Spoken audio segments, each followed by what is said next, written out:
What's going on, tooth engineers? This is Bioman, Dr. Rob. and today we're going to talk about 4D bioprinting.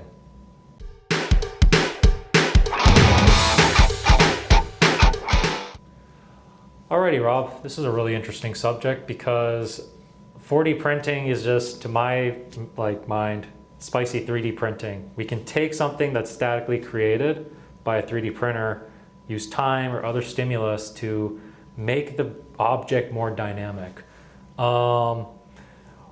What applications do you think this can have in not just the dental space, but in all kinds of manufacturing? Well, I think just to break down the idea behind it, the 4D bioprinting, right, is that the 3 dimensions plus the fourth dimension of that's time, like you said, the static structure goes in, like shifts its shape over a time period, through chemical reactions or whatnot, to morph into something different. No. So I guess we've, I guess from my lab that I worked in my PhD, one of my lab mates was working on the periosteal layer in the periodontal space. I guess where she was able to use some chemistry to after printing it, she was able to use some chemistry to to shrink that layer down after exposing it to some solution, right? So I mean, the details of that it's a little fuzzy right now. Okay, but I think that's one way to administer, right? But I think if you see it in some of the other literature, they're able to use other processes to achieve that dynamic process, right? Yeah. So you're more of an expert in this. So I mean, I won't say expert, but I just know that I've worked in 3D printing my whole 12 years. I knew this was sort of a new technology or new idea of a technology that came out where we can take static things and make them dynamic and functional. That's really the premise. It's really cool in the bioengineering space because a lot of the materials we deal with are not these hard plastics. They're bioactive, they're bioresponsive, and they sometimes need to respond in the environment of dynamic organs. So if you have something that's contractile and you don't want to actually functionalize it with cells, can we make the material with the presence of pH or time actually contract in synchrony with the heart, for instance? The periosteum is another great example. Can you be able to shrink wrap a sheet instead of printing the intricate structure of a finely thin resolved periosteum and fit it in the site of a bone structure? Can you just print a sheet and then have it wrap around your bone and it serves as the outer layer of your bone structure? So I think those are all really cool, have exciting future applications, but we always talk about scale and how do we actually achieve a consistent dynamic response in biological tissues that are already super hard to create. So I do think the concept has a lot of potential, but I think to reach the market, 4D printing really is not a product per se. It's more of a how do we achieve something that static implants are limited by. But I think at the moment we already have so many questions and complexities of taking static implants and putting in the body that we're far from even thinking about what we can do to take 4D printed products in the market that are dynamic like that. So they're very much limited in the research space. A lot of different groups are using different kinds of stimuli for 4D printing. It's not just time. You use a pH, color change, anything to provoke a dynamic response on a artificial tissue. So, I think it's a very cool strategy to create dynamic implants, but sometimes we need to ask ourselves, even when we think about creating implants for injuries, how much sophistication do we actually need? Or do we allow the body itself to adapt to something static to integrate sophistication within it. So especially for like regenerative organs, you know, we don't necessarily, I mean, I don't know what's going to happen in the future of this field, but adding complexity to already a complex process brings about issues when we try to develop products in scale.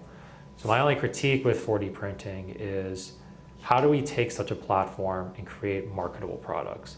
I can see the potential in fields like robotics, where we can create soft actuators that can move as a response to like pH and stimulus.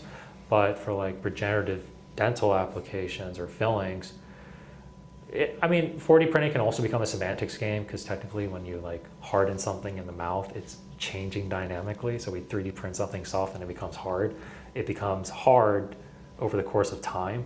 But to call that implant like 4D printing, yeah, I guess it depends on like how you define the term. Yeah. But I think in this whole ramble I had, when I talk about like what 4D printing is and where it goes, we just have to ask ourselves, like, how complex do we need implants for solving problems? And I think 4D printing is very much in this like nascent R&D isolated system, where there's not too much application right now for things beyond the academia, and a lot of time needs to pass before we introduce real world problems and use 4D printing as a solution. Yeah. So I mean, like, I feel like there was like a lot of hype for it like a couple of years ago. I don't know how much hype there is as of right now. But like, conceptually interesting, but like you said, like a filling is probably like the static structure should be sufficient, and then like the remodeling of like, I guess, dental tissues take care of the rest. Exactly. Right? So is there a need for 4D printing in dental applications? I think, like, let's say we're doing tooth regeneration, probably not. But like soft tissue applications, still no, right? Like, no, exactly. It's we can just create an implant that integrates with healthy vascularized tissue to form natural tissue that's derived from your own body. We don't need to create this overly sophisticated, let's go back to the heart, like artificial cardiac tissue construct that beats in a dish, and then put that beating construct in the heart to make it beat. Rather, we could just put in a material that's static, that the body responds naturally to, so that the body itself can form that natural functional tissue. yeah, Basically what 4D printing would do in the regenerative applications is to like create that whole dynamic process and try to apply it in the body, or try to build something that can respond to the mechanical cues in your body, which has utility, but might not be consistent when implanting it in a person, or it'd be very complex to like, you know, simulate those properties repeatedly in patient to patient. And in the dental space, like, you know, we talk about curing as maybe a dynamic process, but at the end of the day, it's still static. So yeah, I think, like I said, 4D printing it's nascent, it's cool, it makes sense for applications in regeneration, but we still have a lot to solve in the 3D printing world, and the 3D printed scaffolds can already create a lot of regenerative capabilities that we can develop products at scale that 4D printing is nowhere near yet. But there are cool applications in 4D printing, like I said, like in robotics, that you can create these dynamic, smart materials that can move as a response of like chemotaxis. So like you can change a chemical gradient and the material will migrate based on that gradient. So yeah, I mean, there's a lot of cool applications in 4D printing, but the applications in the real world, it's still a lot of hype and a lot of potential, but I don't think we're there putting a 4D printed product in a person just yet. from a practical point. Practically, like maybe academically there are like things to explore, but I guess when we're thinking about it, translating it from bench to bedside, like I think that it's hard to like really rationalize how this technique could be applied. Right? We would need to introduce a problem in the clinic that would need some structure that dynamically changes, which I can't think on the top of my head. We can create these problems, but they're probably so far in between that it doesn't become practical. Yeah. I mean, but, but we could be wrong. We might be proven wrong in a year, 5 years, 10 years.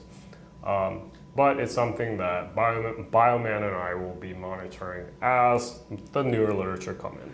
And there's even, the field has even extended this idea of 4D printing to n-dimensional printing. So the idea that there can be more than one stimulus that provokes a dynamic response in tissues.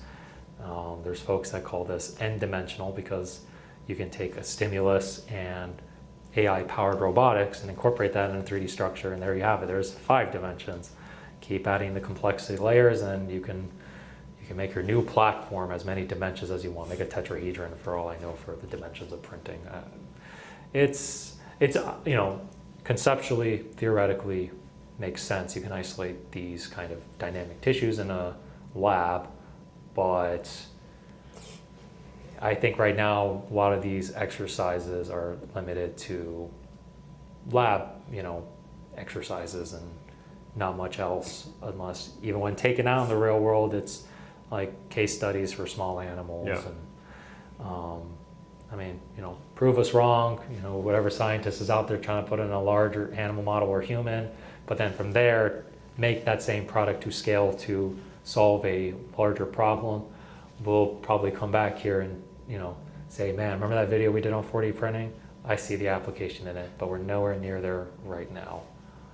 Well, but we'll continue monitoring it. We will always continue monitoring, that's right. But I think it's enough for today. Sure is. I think we had a mouthful, but same themes, but again, when new technologies come out, we always have to think about the so what at this stage. That's what really advances. They both do, right? One of our podcasts, we talked about the what if and so what. Right now, 4D printing is still in this discovery what if phase, answering new questions, developing new platforms around it. There's not a lot of practicality or so what to this technology yet. So with time, maybe when we all become a new species, 4D printing will be the new 3D printing, but maybe in our lifetime, maybe not. I don't know. Maybe not. Who knows? But until then, it's been Dr. Rob. And Bioman. See you guys next time. All right. Oh, and don't forget to like, comment, and subscribe. So subscribe, like, comment. Whatever order. Yeah, whatever floats your boat. That's right. Cheers. Take care, y'all.